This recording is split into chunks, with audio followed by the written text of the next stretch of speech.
Hello students. तो आज हम कंटिन्यू करेंगे कल जहाँ पे हमने खत्म किया था। लास्ट लेक्चर में हमने बात की थी, सॉल्यूशंस का इंट्रोडक्शन लिया था। सॉल्यूशन क्या होते हैं, कितने टाइप के होते हैं, और हमने देखा था कि चैप्टर को आगे किन किन पार्ट्स में हमने स्टडी करना है। हमने देखा था कि लिक्विड सॉल्यूशंस के तीन पार्ट हैं, gas in liquid, liquid in liquid, solid in liquid. हम उन तीनों पार्ट्स को सेपरेटली पढ़ेंगे। उससे पहले एक और फिनोमिना हमने पढ़ना है जो पूरे ही चैप्टर का आप समझ लो एक फंडामेंटल है, फंडामेंटल थिंग है। अगर वो आपको समझ में आएगा बाकी चीजें फिर ही समझ में आएंगी, इसलिए आज पूरी की पूरी क्लास ही उस पर, और बहुत इंपॉर्टेंट है वो। उस पे क्वेश्चंस आप चाहे ले लो, 11th क्लास में भी वो टॉपिक आता है, वो क्लास 12th में भी आता है, और यहाँ तक कि नीट जेई में और आईआईटी जेई एडवांस्ड एडवांस्ड में भी उसके क्वेश्चंस आते हैं। तो उसी पे आज हम बात करेंगे, और वो टॉपिक है हमारा कौन सा, वेपर प्रेशर। वेपर प्रेशर पे आज हम बात करने वाले हैं। ओके। वेपर प्रेशर आपने सुना होगा काफी बार वेपर प्रेशर के बारे में, लेकिन आज हम उसे थोड़ा सा डीपली समझेंगे, सो दैट कि आपको रटना ना पड़े, आपको कॉन्सेप्ट उसका डीपली समझ में आ जाए, तभी तो हमें केमिस्ट्री से प्यार होगा ना। अगर हम सिर्फ चीजों को रट्टाफिकेशन के थ्रू लेके चलेंगे तो वो थोड़े दिन तक ही टिकती हैं, वो ज्यादा टाइम तक टिक नहीं पाती। इसलिए हमें क्या करना है, हमें उसके कॉन्सेप्ट को डेप्थ में पढ़ना है, सो दैट कि आपको रट्टा ना मारना पड़े। जब भी क्वेश्चन आए, कॉन्सेप्चुअली आए चाहे आपका न्यूमेरिकल आए, आपका झट से क्वेश्चन सोल्व हो जाए। ओके। तो आज हम वेपर प्रेशर को पढ़ेंगे, कंप्लीटली वेपर प्रेशर के ऊपर रहने वाला हमारा लेक्चर। तो चलो देखते हैं वेपर प्रेशर है क्या। ओके। डेफिनेशन बाद में लिखेंगे, सबसे पहले से समझेंगे कि एक्चुअल में है क्या चीज। तो देखो, मान लो कि आपके पास एक कंटेनर है, एक क्लोज कंटेनर है। ठीक है, क्लोज कंटेनर ले लेते हैं, इसमें आप ले लो कोई भी वोलेटाइल लिक्विड। वोलेटाइल लिक्विड मतलब फॉर इंस्टेंस आपके पास H2O है, हमारा वाटर, लिक्विड स्टेट में है ना। वाटर लिक्विड स्टेट भी होता है डेफिनेटली। सो देखो, आपने कभी ऑब्जर्व किया हो तो हम जब ग्लास ऑफ वाटर आपके रूम में पड़ा है, आप उसे ढक दो, या कोई भी ऐसा आप दूध को ढक दो, चाहे दूध ले लो, पानी ले लो, कुछ भी ले लो, उसको आप कवर करके रख देते हो, तो आप जिस चीज से कवर करते हो उसके ऊपर वो वेपर्स के मॉलिक्यूल्स इकट्ठे हो जाते हैं। वो क्यों हो जाते हैं? वो उसके वेपर्स ही बनते हैं। मोल ये तो लिक्विड था ना, हमने तो वाटर को एज इट इज ऐसे रख दिया था लिक्विड फॉर्म में। लेकिन जब ढका, जब उसको कवर किया, तो जिस चीज से हमने कवर किया था उसके ऊपर उसके मॉलिक्यूल्स, वेपर के मॉलिक्यूल्स आके इकट्ठे हो गए और वो फिर से लिक्विड बन गए। ऐसा क्यों, वो देख लेते हैं हम। देखो कि यहाँ पे हमारे पास ये क्या है, वाटर के मॉलिक्यूल्स है। अब कोई भी लिक्विड है, उसके मॉलिक्यूल्स के बीच में इंटरमोलिक्यूलर फोर्स होता है, स्ट्रांग होता है, तभी वो आपस में बंधे रहते हैं, तभी वो लिक्विड फॉर्म में एग्जिस्ट करते हैं। लेकिन कुछ मॉलिक्यूल्स की काइनेटिक एनर्जी ज्यादा होती है, इतनी ज्यादा होती है कि वो सरफेस को छोड़ जाते हैं, सरफेस को छोड़ देंगे, सरफेस को देंगे और किस में कन्वर्ट हो जाएंगे, वेपर मॉलिक्यूल्स में कन्वर्ट हो जाएंगे। ये क्या है आपका वेपर मॉलिक्यूल, इसे कहते हैं हम वेपर मॉलिक्यूल। ये क्या है, ये रूम टेम्परेचर पे ही हो रहा है, हम इसे कोई बॉयल नहीं कर रहे। हम किस चीज की बात कर रहे हैं यहाँ पे, एक वेपराइजेशन प्रोसेस की बात कर रहा हूँ मैं यहाँ पे। वेपराइजेशन प्रोसेस, वेपराइजेशन एक सरफेस फिनोमिना है, surface phenomena. Surface phenomena means सिर्फ सरफेस के पास के मॉलिक्यूल्स है ना जो वाटर के, वही वेपर में कन्वर्ट होंगे, ना कि अंदर से। बॉइलिंग और वेपराइजेशन में ये ही डिफरेंस होता है। बॉइलिंग हमारा जो वेपराइजेशन है वो सिर्फ रूम टेम्परेचर पे होता है, मतलब सभी टेम्परेचर्स पे होता है, लेकिन बॉइलिंग सिर्फ अपने बॉइलिंग पॉइंट पे ही होगा। किसी भी चीज का बॉयल होना उसका पर्टिकुलर टेम्परेचर होता है, उसी पे होता है, लेकिन वेपराइजेशन हर टेम्परेचर पे चलता रहता है। ओके। तो वापिस आते हैं हम अपने कॉन्सेप्ट पे, वेपर प्रेशर वाले पे। जैसे कि मैंने बताया, यहाँ पे सरफेस के मॉलिक्यूल्स वैसे तो वो आपस में बंधे हुए हैं, लिक्विड फॉर्म में एग्जिस्ट कर रहे हैं, लेकिन कुछ मॉलिक्यूल्स के पास ज्यादा काइनेटिक एनर्जी होती है। काइनेटिक एनर्जी क्या होती है, जो उनको मूव करा रही होती है, इतनी ज्यादा होती है कि वो अपने सरफेस को छोड़ के वेपर मॉलिक्यूल्स में कन्वर्ट हो जाती है, वेपर मॉलिक्यूल में कन्वर्ट होगी। ठीक है, ओके, कोई बात नहीं। इस प्रोसेस को हमने क्या कहा, वेपराइजेशन। ओके, ये प्रोसेस क्या था हमारा, वेपराइजेशन। ओके। लेकिन एक टाइम ऐसा आएगा, ये एक टाइम ऐसा आएगा कि यही जो मॉलिक्यूल्स हैं वेपर के ऊपर, इनके पास भी तो काइनेटिक एनर्जी है ना। शुरू में तो वेपर्स बने, ये इनिशियली बात कर लो आप। ठीक है, इनिशियली कोई वेपर नहीं था, हमने कवर कर दिया उसको। ठीक है, कवर कर दिया उसको, ये लो। थोड़ी देर बाद क्या हुआ, वेपर्स के मॉलिक्यूल्स काफी सारे इकट्ठे हो गए, वो भी तो इधर उधर टकराएंगे, उनके पास भी तो काइनेटिक एनर्जी है। काइनेटिक एनर्जी खत्म नहीं हुई उनकी कि वो एकदम वेपर फेज में कन्वर्ट हो गए तो उनकी काइनेटिक एनर्जी खत्म होगी। वो भी इधर उधर टकराएंगे, वो भी वाटर की सरफेस पे वापस टकराएंगे। एक टाइम ऐसा आएगा जब जो रेट ऑफ वेपराइजेशन है, मतलब वाटर जो लिक्विड फॉर्म से वेपर मॉलिक्यूल बन रहे हैं वो, और वेपर मॉलिक्यूल से वापस, वो कैसे, जब ये वेपर मॉलिक्यूल वापस टकराएंगे वाटर की सरफेस पे, लिक्विड की सरफेस पे, तो ये फिर से लिक्विड में कन्वर्ट हो जाएंगे। ओके, ये फिर से लिक्विड में कन्वर्ट हो जाएंगे। इसको क्या कहेंगे हम, कंडेंसेशन। इसको हम क्या कह रहे हैं, कंडेंसेशन। इस प्रोसेस को कहते हैं कंडेंसेशन। सिर्फ मैं नहीं कहता, सभी कहते हैं। ठीक है, समझ में आया। पहले वेपर मॉलिक्यूल्स, पहले लिक्विड मॉलिक्यूल्स, इनिशियली जब हमने इसे कवर नहीं किया था, ये सारा प्रोसेस किस में होगा, याद रखना, क्लोज्ड कंटेनर में होगा। क्लोज्ड कंटेनर में होगा। जब हमने उसे कवर किया तो लिक्विड के जो मॉलिक्यूल्स हैं वो कन्वर्ट होना शुरू हो गए, किसमें, वेपर मॉलिक्यूल्स में कन्वर्ट होना शुरू हो गए। वेपर्स बनने लगे, वेपर्स फिर से वाटर की सरफेस पे आके टकराने लगे, फिर से वो वेपर जो मॉलिक्यूल्स थे कहाँ पे, लिक्विड फॉर्म में कन्वर्ट होने लगे। तो ये चीज चलती रहती है। लेकिन हमें वेपर प्रेशर कब देखना है, ये चीज, इसके लिए हम ग्राफिकल प्रेजेंटेशन करेंगे। कि मान लो कि ये है हमारा ग्राफ रेट के बीच में, रेट और टाइम के बीच में। ये है हमारी rate of evaporation, rate of evaporation.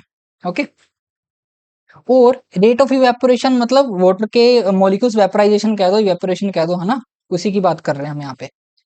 तो इवेपोरेशन, फिर क्या हुआ, धीरे धीरे स्टार्ट हुआ कंडेंसेशन। एक टाइम ऐसा आएगा जब ये रेट ऑफ कंडेंसेशन किसके इक्वल हो जाएगा, इवेपोरेशन के, रेट ऑफ इवेपोरेशन के इक्वल हो जाएगा। इस टाइम पे अब इनके बीच में क्या होगा, इक्विलिब्रियम। इक्विलिब्रियम आ गया हमारा, इक्विलिब्रियम। किस किस के बीच में आया भाई, ये आया हमारे H2O लिक्विड फॉर्म में और H2O गैसियस फॉर्म के बीच में इक्विलिब्रियम आ चुका है। अब इस स्टेज पे जो प्रेशर लगेगा वो भी देखते हैं। इस स्टेज पे हमारा जो, ये आपको आई होप कि समझ में आ गया होगा, जो प्रोसेस मैंने ऊपर ये सारा एक्सप्लेन किया है ना। एक बार फिर से देख लेना अगर ना समझ में आए तो। अब हम देखेंगे कि अब मैंने बोला जब इक्विलिब्रियम आया, इस इक्विलिब्रियम पे ऐसा तो है नहीं कि सारे सारे वेपर्स लिक्विड में कन्वर्ट हो जाएंगे या सारे के सारे लिक्विड वेपर में कन्वर्ट हो गए। इस स्टेज पे जो वेपर मॉलिक्यूल्स हैं जो वाटर की सरफेस पे टकरा रहे हैं और लिक्विड में कन्वर्ट हो रहे हैं, तो सरफेस पे कोलाइड करेंगे तो एक प्रेशर जनरेट होगा ना, उसी प्रेशर को हम क्या कहते हैं, वेपर प्रेशर। सो डेफिनेशन क्या बनेगी हमारी इसकी, डेफिनेशन है the pressure exerted by vapor molecules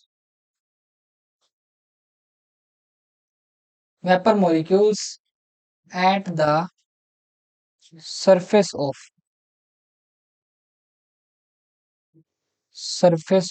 liquid।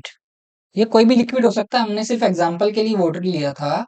ये लिक्विड कोई सा भी हो सकता है, जो कि जो भी वो लिक्विड वोलेटाइल होगा, मतलब जिसके वेपर्स बन सकते हैं, सभी के साथ ये सेम फिनोमिना चलता है वेपराइजेशन वाला, उसमें वेपर प्रेशर जनरेट होता है।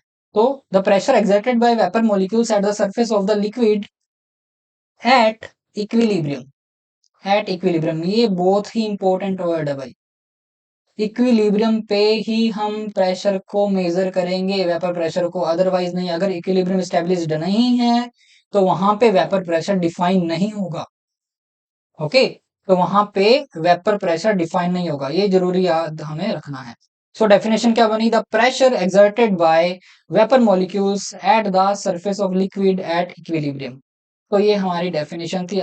आपको ये चीज समझ में आ गई होगी। तो हम नेक्स्ट लेके चलते हैं कि इसको मेजर कैसे करेंगे। अगर इसको मेजर करना पड़ गया तो इसको मेजर कैसे किया जाता है। तो भाई हेडिंग है हमारी,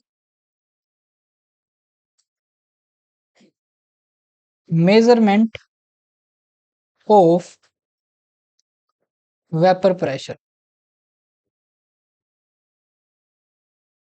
एक मतलब आप छोटा सा एक्सपेरिमेंट चीज ले लो या कुछ भी ऐसा ले लो, एक सेटअप सा ले लो कि हम कैसे वेपर प्रेशर को एक्सपेरिमेंटली मेजर कर सकते हैं, उसके ऊपर ये थोड़ा सा टॉपिक रहेगा या पार्ट रहेगा। टॉपिक तो बहुत बड़ा हो जाएगा। देखो ये लो। मान लो कि आपने एक क्लोज कंटेनर लिया है, ठीक है। ये हमारा लिक्विड है, इसके ऊपर रख दिया भाई एक मेटल प्लेट रख दी किसी वेट के साथ, ठीक है। ये क्या है? Metal plate. यहाँ पे लगा देंगे हम pressure goes. Pressure goes, okay. Gauge बोल दो, गोज बोल दो। और एक चीज और है यहाँ पे, ये लगा दिया हमने यहाँ पे वैक्यूम। वैक्यूम पंप है ये, वैक्यूम जनरेट करेगा, वैक्यूम यहाँ पे बनाएगा। वैक्यूम क्यों बनाया? देखो क्योंकि हमें वेपर प्रेशर को मेजर करना है। वेपर प्रेशर, अब हमें पता है कि सभी तरफ एक्सटर्नल प्रेशर भी रहता है एटमॉस्फेयर का। अगर वो रहेगा तो वेपर प्रेशर को हम एक्यूरेटली मेजर नहीं कर पाएंगे, क्योंकि हमें पता है एयर का जो वेपर प्रेशर, सॉरी, एयर का एक्सटर्नल प्रेशर भी तो रहता है जो कि 180 में रहता है रूम टेम्परेचर पे। वो भी तो आएगा ना, इसलिए हम यहाँ से एयर को निकाल देंगे। वैक्यूम पंप का काम क्या है? यहाँ पे वैक्यूम को मेंटेन करके रखना, सो दैट कोई भी एयर मॉलिक्यूल अंदर ना रहे जिसके कारण कोई प्रेशर का कोई भी उसका कंट्रीब्यूशन हो जाए। ओके, वैक्यूम बन गया। अब देखो कि हमने जैसे ही मेटल प्लेट हटाई, ठीक है, रिमूविंग मेटल प्लेट, ये लो भाई। अब क्या होगा? देखो, अब लिक्विड के मॉलिक्यूल्स से उनको अब ऊपर खुली हवा मिल गई, खुला आसमान मिल गया। अब क्या होगा कि जो मॉलिक्यूल्स हैं वो वेपर में कन्वर्ट होना शुरू हो जाएंगे। समझ गए? अब वो वेपर में कन्वर्ट हो जाएंगे, मतलब वेपराइजेशन होने लग जाएगा। बस यही था हमारा कहानी। मेटल प्लेट हटाई, वेपर्स में कन्वर्ट हुए, वेपर्स के प्रेशर मॉलिक्यूल से इधर उधर टकराएंगे, वेपर प्रेशर जनरेट करेंगे। मतलब मीन्स कब? At equilibrium. विदाउट इक्विलिब्रियम हम नहीं मेजर करेंगे जब तक वो चीज नहीं हो जाती है। ओके, तो बस ये हमारा प्रेशर गेज था, ये मेजर कर लेगा भाई हमारा वेपर प्रेशर यहाँ पे कितना है। समझ गए ये चीज? तो ऐसे वेपर प्रेशर को मेजर किया जाता है। ये इतना कुछ वैसे एग्जाम पॉइंट ऑफ व्यू से कोई इंपॉर्टेंट नहीं है, लेकिन आपको बता दिया मैंने कि कैसे मेजर कर सकते हैं और कैसे मेजर किया जाता है एक्चुअली। ओके, तो नेक्स्ट चलते हैं हम। नेक्स्ट स्लाइड लेते हैं, उस पे हम लिखेंगे। अब हमें पढ़ना क्या है? वेपर प्रेशर के बारे में। हमने इंट्रोडक्शन ले लिया, उसकी डेफिनेशन ले ली, उसका कॉन्सेप्ट समझ लिया कि वेपर बनती है, फिर वो टकराती है, इक्विलिब्रियम आता है, फिर वो सरफेस पे टकराने लग जाते हैं। उस कोलिजन के कारण जो प्रेशर जनरेट होता है at the surface of liquid, that is called as vapour pressure. Okay, अब हम करते हैं हमारा टॉपिक। नेक्स्ट पार्ट जो वेपर प्रेशर का रहेगा टॉपिक का, वो है properties. Properties of vapour pressure.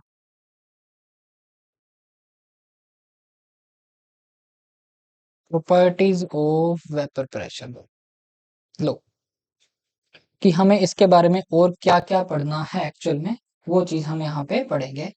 Vapour pressure की प्रॉपर्टीज क्या होती हैं वो भी जानना जरूरी है। Without knowing the properties of vapour pressure our topic is incomplete. यही है हमारा मेन। अभी तो हमने जस्ट डेफिनेशन पढ़ा है और थोड़ा सा कॉन्सेप्ट पढ़ा उसका कि वेपर प्रेशर क्या होता है। तो सबसे पहली चीज, vapour pressure of any substance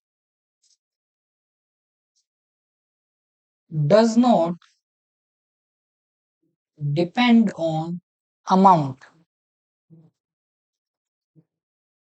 amount of substance। कि आप 1 लीटर वाटर ले लो, चाहे 100 ml ले लो, चाहे 10 ml ले लो, उस पर डिपेंड नहीं करेगा वेपर प्रेशर कितना है, वो हमेशा सेम रहेगा। किसी भी लिक्विड का उस सिर्फ पर्टिकुलर लिक्विड पे ही डिपेंड करता है कि क्या है उसका वेपर प्रेशर। ओके, सो ये आप ले लो depend on the amount of the substance and surface area, कि हमने बड़े कंटेनर में ले लिया जी, अब बताओ अब तो ज्यादा हो जाए या कम हो जाए, ऐसा नहीं होगा। कंटेनर बड़ा लो छोटा लो, उससे कोई फर्क नहीं पड़ने वाला। क्लियर है। नेक्स्ट पॉइंट है हमारा वेपर प्रेशर। अब देखो हमने पढ़ा था, मैंने आपको बताया था कि हर लिक्विड के मॉलिक्यूल्स के बीच में इंटरमोलिकुलर फोर्सेज होते हैं जिनके कारण वो लिक्विड बन के रहता है। लेकिन कुछ मॉलिक्यूल्स के पास ज्यादा एनर्जी होती है जो कि सरफेस वाली होती है, वो एस्केप कर जाते हैं सरफेस को और वेपर फेज में कन्वर्ट हो जाते हैं। तो अल्टीमेटली डिपेंड किस पे किया, इंटरमोलिकुलर फोर्सेस। आपको कौन ज्यादा बांध के रखता है, अगर आपको खुला छोड़ दें तो आप इधर उधर भागोगे ना, वही बात है। मॉलिक्यूल्स के साथ भी सेम चीज है।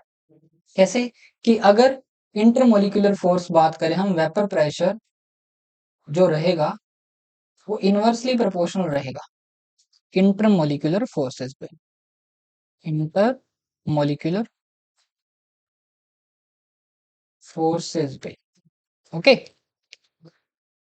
कि अगर इंटरमोलिकुलर फोर्स ज्यादा है तो वेपर प्रेशर कम होगा, अगर इंटरमोलिकुलर फोर्सेस कम है तो वेपर प्रेशर ज्यादा होगा।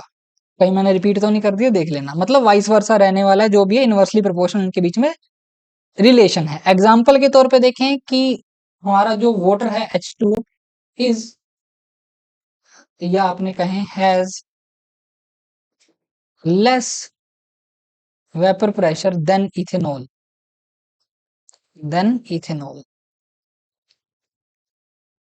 कैसे भाई, क्यों? क्योंकि वाटर के पास एक्सटेंसिव हाइड्रोजन बॉन्डिंग होती है, एक्सटेंसिव हाइड्रोजन बॉन्डिंग, उसके कारण उसके मॉलिक्यूल्स ज्यादा स्ट्रांगली हेल्ड रहते हैं एक दूसरे के साथ, तो उनका vapour pressure as compare to ethanol कम होता है।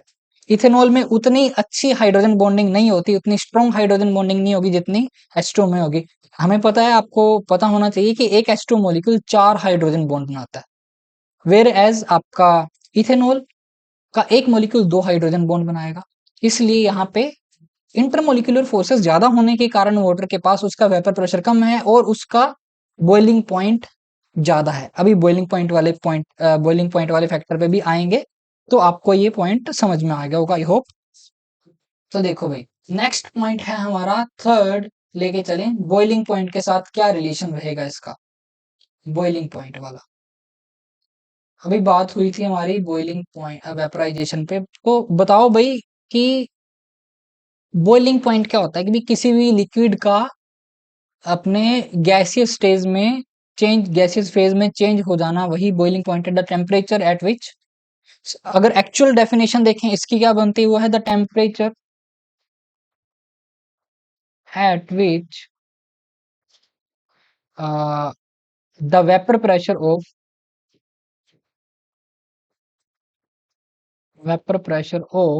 Liquid becomes equal to atmospheric pressure. ये होती है एक्चुअल डेफिनेशन। ठीक है, हम छोटी क्लासेस में पढ़ते थे कि भाई जिस पे वो बॉयल हो जाएगा वही उसका बॉइलिंग पॉइंट हो जाएगा। एक्चुअल में डेफिनेशन क्या, the temperature at which vapour pressure of liquid becomes equal to atmospheric pressure, यही है इसकी एक्चुअल डेफिनेशन। तो भाई बताओ, एटमॉस्फेरिक प्रेशर पे डिपेंड कर रहा है boiling point. Boiling point actual में एटमॉस्फेरिक प्रेशर पे डिपेंड कर रहा है और वेपर प्रेशर पे डिपेंड कर रहा है। कैसे, कि अगर किसी मॉलिक्यूल का मान लो कोई लिक्विड ए है, ये लिक्विड बी है, इसका वेपर प्रेशर मान लो पी है, पी ए हो गया, ये हो गया पी बी। तो अगर P A greater than P B है, तो बताओ किसका बॉइलिंग पॉइंट ज्यादा होना चाहिए। बॉइलिंग पॉइंट क्या है, गैसेस स्टेज में चेंज होना। गैसेस स्टेज में कौन चेंज होगा, जिसके बीच में जिसका वेपर प्रेशर ज्यादा होगा, मतलब इंटरमोलिकुलर फोर्सेस कम होंगे, अगर ऊपर वाले से अगर हमें कंपेयर करना है तो देखो, अगर वेपर प्रेशर किसी का ज्यादा है उसका बॉइलिंग पॉइंट कम होगा। क्यों? क्योंकि वो कम टेम्परेचर पे ही एटमॉस्फेरिक प्रेशर के इक्वल हो जाएगा। डेफिनेशन समझ में आई ना आपको बॉइलिंग पॉइंट की। उसको क्या है, देखो आउटर अगर हम बात करें यहाँ पे कि ये लो, ये वाटर, ये कोई भी लिक्विड है, उसके मॉलिक्यूल्स यहाँ पे चले गए, ठीक है। एक्सटर्नल कुछ प्रेशर लग रहा था ना एयर का, अब हम क्लोज कंटेनर नहीं लेके चल रहे, हम बॉयल करेंगे तो इसको ओपन करके ही बॉयल करेंगे। क्लियर है। तो बाहर से कोई प्रेशर लग रहा था, वही तो उस मॉलिक्यूल्स को रोक रहा था कि भाई तू बाहर मत आ। अगर इनका वेपर प्रेशर है जो बाहर वाले प्रेशर के ही इक्वल हो जाए, तो रोकेगा क्या उसको? नहीं, कहेगा आओ आओ भाई आओ, मतलब बॉयल हो जाओ, मतलब गैसियस फेज में चले जाओ तुम। यही चीज थी, यही डेफिनेशन हमने लिखी यहाँ पे, the temperature at which vapour pressure of liquid becomes equal to atmospheric pressure, यही है हमारा बॉइलिंग पॉइंट। तो मैंने कहा कि अगर किसी का वेपर प्रेशर पीए है और पीबी है, P is greater than PB, तो बॉइलिंग पॉइंट जो रहेगा, boiling point of A is lesser than boiling point of B. क्यों? क्योंकि उसका वेपर प्रेशर कम है बी का, उसको हमें ज्यादा टेम्परेचर देना पड़ेगा, भाई तू अपना प्रेशर बढ़ा, so that you can become equal to atmospheric pressure. अभी टेम्परेचर का नाम ले लिया मैंने, टेम्परेचर का इफेक्ट भी पढ़ेंगे, पहले ये समझ लो बॉइलिंग पॉइंट वाला। सिंपल सा फंडा था, इसलिए मैंने इसको आपको वेट नहीं करवाया। अभी हम नेक्स्ट पढ़ेंगे टेम्परेचर का इफेक्ट क्या रहता है वेपर प्रेशर पर। मैंने बोला ना, अभी मैंने एक लाइन बोल दी कि बी को हमें ज्यादा टेम्परेचर देना पड़ेगा, भाई तू अपना वेपर प्रेशर बढ़ा और किसके इक्वल हो जा? एटमॉस्फेरिक प्रेशर के इक्वल हो जा। मतलब टेम्परेचर बढ़ाने पे क्या हो रहा है? वेपर प्रेशर बढ़ रहा है। उसको हम आगे समझेंगे नेक्स्ट पार्ट में, इसी लेक्चर के। तो आई होप कि ये चीज आपको क्लियर होगी बॉइलिंग पॉइंट वेपर प्रेशर का क्या रिलेशन रहता है। तो अगर हमें जनरलाइज लिखना हो तो हम कहेंगे आपका boiling point is inversely proportional to vapour pressure. Okay, vapour pressure ज्यादा है तो बॉइलिंग पॉइंट कम होगा, वेपर प्रेशर कम है तो बॉइलिंग पॉइंट ज्यादा होगा। तो चलिए हम चलते हैं टेम्परेचर वाले पार्ट पे, कि टेम्परेचर का जो मैंने बोला वो एक्चुअल में है क्या चीज भाई। ठीक है, तीन प्रॉपर्टीज हमने पढ़ ली थी। सबसे पहले हमने क्या पढ़ी? अमाउंट ऑफ सब्सटेंस का सरफेस एरिया पे डिपेंड नहीं करता। सेकंड हमने इंटरमोलिकुलर फोर्सेस देखे। थर्ड हमने बॉइलिंग पॉइंट देखा। फोर्थ जो हमारा है, काफी इंपॉर्टेंट पार्ट है, वो रहेगा हमारा इफेक्ट ऑफ टेम्परेचर भाई। इफेक्ट ऑफ टेम्परेचर, वैसे तो एक ये हेडिंग ही बन गई, लेकिन ये अपना पॉइंट ही है फोर्थ।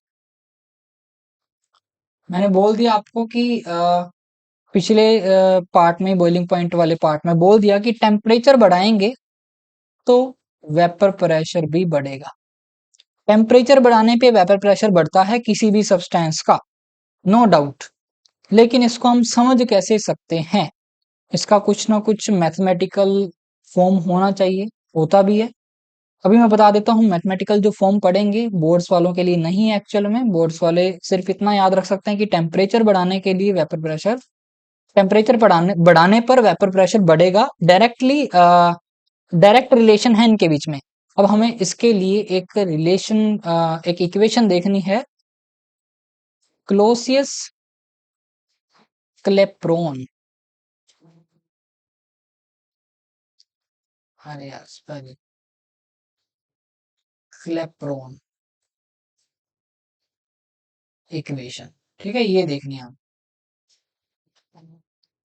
ये ही हमें बताएगी किसके बारे में? कि टेम्परेचर के साथ वेपर प्रेशर का क्या रिलेशन होता है। चलो लिखते हैं, क्लोसियस क्लेप्रोन इक्वेशन है क्या एक्चुअल में। ये होती है ln, मतलब natural log P2 upon P1 is equals to delta H vaporisation upon R 1/T1 - 1/T2। ये है हमारी क्लोसियस क्लेप्रोन इक्वेशन। ओके, तो यहाँ पे लिख देते हैं हम। P1 क्या है? Vapour pressure at temperature T1। P2 क्या है? Vapour pressure at temperature T2। Okay, delta H vaporisation, ये होती है हमारी molar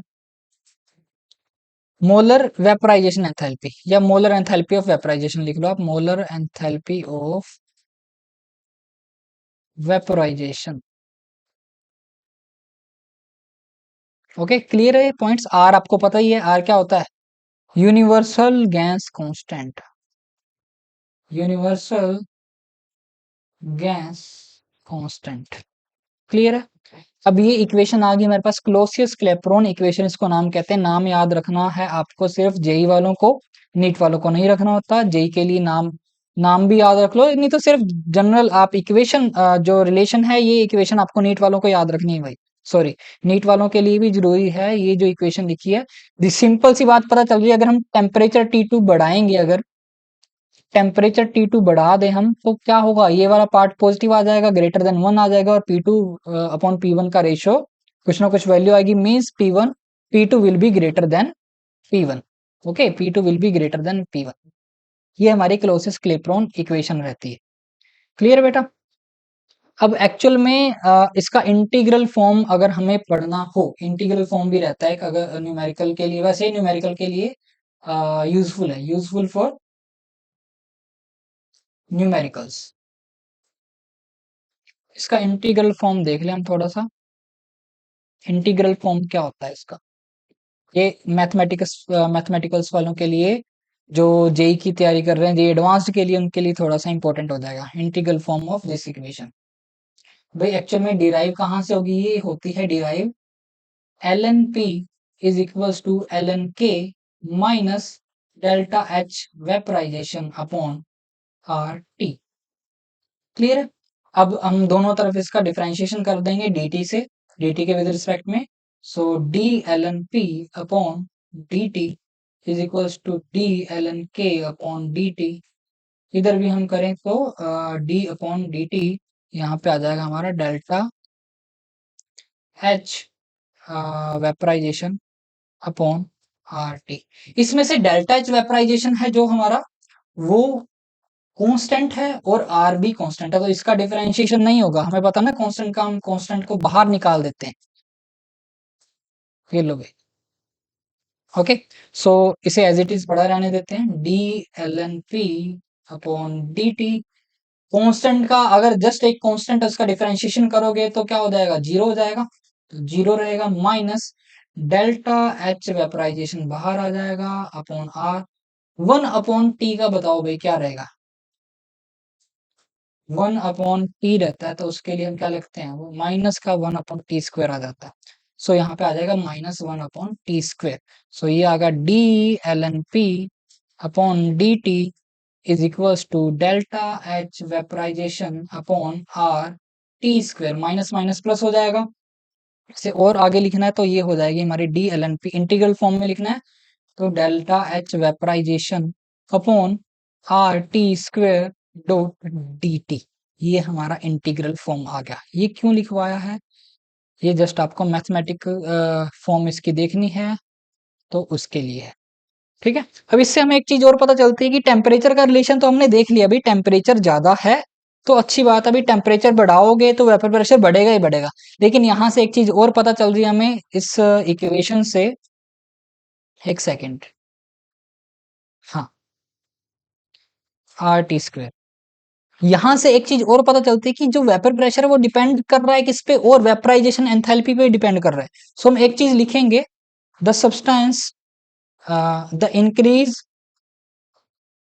in vapour pressure, in vapour pressure with temperature is more sharp, more sharp in those liquids, in those liquids which have higher value of delta H vaporization। सो एक चीज और हमारे साथ जुड़ गई यहाँ पे, हमारे साथ नहीं, इसी के हमारे कॉन्सेप्ट के साथ, कि जो वेपर प्रेशर है वो वेपराइजेशन एंथैल्पी पे भी डिपेंड कर रहा है। वेपराइजेशन एंथैल्पी क्या होती है पता है? किसी भी लिक्विड के एक मोल को वेपर में कन्वर्ट करने के लिए रिक्वायर्ड एनर्जी होती है, वही होती है वेपराइजेशन की एंथैल्पी, या मोलर एंथैल्पी ऑफ वेपराइजेशन। तो अगर वो ज्यादा है तो जो चेंज आएगा वेपर प्रेशर में वो ज्यादा किस में आएगा, जो इंक्रीज ज्यादा आएगा उसमें ज्यादा आएगा जिसकी वेपरेशन एंथैल्पी ज्यादा होती है। आपसे कैसे पूछा जा सकता है, फॉर एग्जांपल ले लें हम, कि आप बताओ एक P2 अपॉन P1 बता दो, जो रेशियो है, एक A है हमारे पास, एक B है। अगर बताओ भाई इनमें से ज्यादा कौन होगा, if vap delta H if delta H vaporization of A is lesser than B, that of B. Okay, मैंने बताया वेपरेशन एंथैल्पी जिसकी ज्यादा होगी उसमें जो चेंज आएगा वो ज्यादा आएगा, किसमें? जिसकी वेपरेशन एंथैल्पी ज्यादा होगी। तो ज्यादा किसकी है? बी की है भाई। तो जो इंक्रीज होगा वो ज्यादा शार्प होगा किसमें? बी में। तो जो रेशियो की वैल्यू आएगी ज्यादा किसमें आएगी? बी में आएगी। सो वी विल से कि P2 upon P1 B is greater than P2 upon P1 A, sorry A। Okay, तो ये ऐसे भी आपसे पूछा जा सकता है, एडवांस्ड में और मेंस में पूछा जा सकता है। क्लियर है? तो ये चीज आपको याद रखनी है।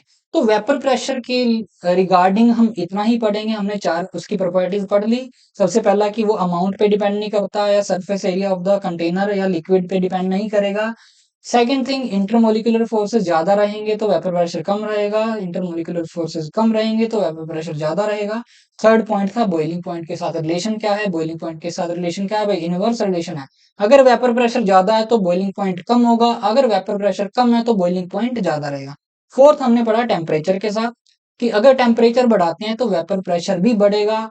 उसके लिए हमने क्लोसियस क्लेपेरॉन इक्वेशन को देखा। अगर आप कहोगे तो हम उसका डेरिवेशन भी देख लेंगे, डेरिवेशन भी बता दूंगा। वैसे 11th 12th के लेवल की चीज नहीं होती, आगे हायर स्टडीज में आती है। स्टिल में आपको जरूरत पड़ेगी तो वो डेरिवेशन भी करवा दूंगा। गिब्स एनर्जी से डिराइव होती है एक्चुअली वो। थर्मोडायनेमिक्स आती है ना हमारे 11th क्लास में, उसमें जो गिब्स एनर्जी आती है उसकी एक इक्वेशन होती है, उससे वो डिराइव होती है। ओके, तो क्लोजेस्ट क्लेपेरॉन इक्वेशन देखी हमने। उसको आगे फेज चेंज वाला एक फेज डायग्राम वाला टॉपिक आएगा, उसके साथ देख लेंगे फिर से अगर डेरिवेशन करना होगा तो। ठीक है, हमने टेम्परेचर के साथ रिलेशन देखा और हमें एक चीज और देखी कि वेपराइजेशन एंथैल्पी अगर जितनी ज्यादा होगी उतना ज्यादा उसमें वेपर प्रेशर में ज्यादा शार्प इंक्रीज आएगा। हाँ, हम कह तो देते हैं कि दोनों सभी का बढ़ेगा, वेपर प्रेशर सभी का बढ़ेगा टेम्परेचर बढ़ाने पे, लेकिन ज्यादा किसका बढ़ेगा? ज्यादा उसका बढ़ेगा जो खड़ा रहेगा। अरे मीम है ये तो। ज्यादा उसका रहेगा वेपर प्रेशर में इंक्रीज जिसकी वेपराइजेशन एंथैल्पी ज्यादा होगी। इंक्रीज किसके साथ? विद टेम्परेचर के साथ। क्लियर है? ओके, आज के लिए इतना ही। चलो मिलते हैं नेक्स्ट लेक्चर में।